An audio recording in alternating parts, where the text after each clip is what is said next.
कांजूरमार्ग येथील कचरा भूमीमधून पसरत असलेल्या तीव्र दुर्गंधीवर तोडगा काढण्यासाठी उच्च न्यायालयाच्या आदेशानुसार राज्य सरकारने अखेर तज्ज्ञांची समिती स्थापन केली आहे।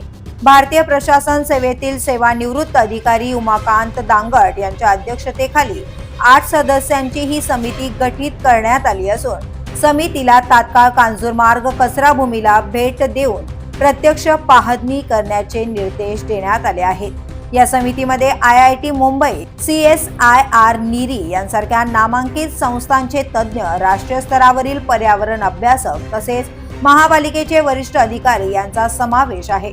कचरा भूमीतून होणारी दुर्गंधी, घातक वायू उत्सर्जन आणि यामुळे नागरिकांच्या आरोग्यावर होणारे दुष्परिणाम यांचा सखोल अभ्यास करून उपाययोजना सुचवणे हे समितीचे प्रमुख उद्दिष्ट असणार आहे।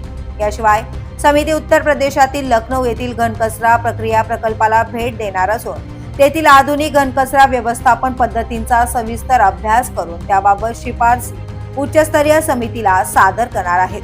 कांजूरमार्ग कचरा भूमीच्या आसपास राहणाऱ्या नागरिकांना गेल्या अनेक वर्षांपासून दुर्गंधी आणि प्रदूषणाचा तीव्र त्रास सहन करावा लागतोय।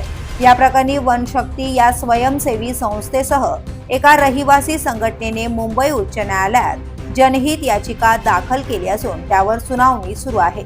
सुनावणी दरम्यान याचिकाकर्त्यांनी सातत्याने येणारी दुर्गंधी, वायू प्रदूषण तसेच परिसरातील रहिवाशांमध्ये वाढत असलेल्या श्वसन व त्वचा रोगांसारख्या आरोग्य समस्यांकडे न्यायालयाचे लक्ष वेधले होते।